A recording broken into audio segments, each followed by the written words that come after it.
Canada के प्रधानमंत्री Justin Trudeau की कुर्सी खतरे में पड़ गई है। जस्टिन ट्रूडो की सरकार खतरे में है। 24 सांसद वापस ले सकते हैं समर्थन और ट्रूडो की पार्टी के 24 सांसद उनसे नाराज बताए जा रहे हैं। तो देखिए, एक और बड़ी खबर सामने आ रही है जिसमें अब 24 नाराज सांसदों ने ट्रूडो को बकायदा चेतावनी भी दे दी है। तो खतरे में कैसे है जस्टिन ट्रूडो की गद्दी? इस बारे में चर्चा के लिए मेरे सहयोगी सुमित चौधरी मुझे ज्वाइन कर चुके हैं। उनसे करूं सवाल, उससे पहले देखिए, ट्रूडो की लिबरल पार्टी के 24 सांसद उनसे खुश नहीं हैं और असंतुष्ट सांसदों ने ट्रूडो के इस्तीफे की मांग की है। 28 अक्टूबर तक इस्तीफा देने की मांग की गई है। ट्रूडो से मिलने के बाद भी असंतुष्ट सांसद खुश नहीं है।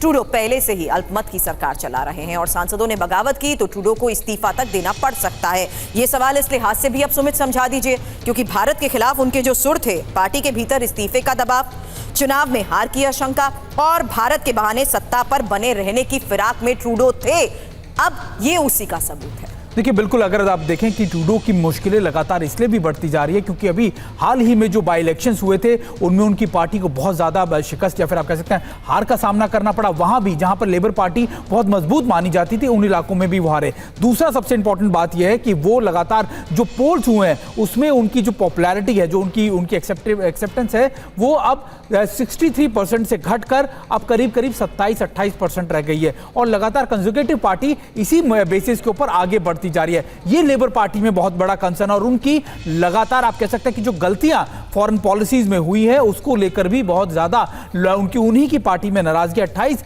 अक्टूबर तक का उनको समय दिया गया, लेकिन निश्चिंत मानिए कि आने वाले वक्त में यानी 2025 में अक्टूबर में जो इलेक्शंस होने हैं उससे पहले ही ट्रूडो का आप कह सकते हैं कि वो हटा दिए जाएंगे या फिर उनको नीचे कर दिया जाएगा। लेकिन इंपॉर्टेंट ये है कि ट्रूडो की गलत आप कह सकते हैं पॉलिसीज, उनकी इंप्लीमेंटेशन उनके लिए सबसे बड़ा सरदर्द बन गई है। बिल्कुल सुमित, आप मेरे साथ बने रहें।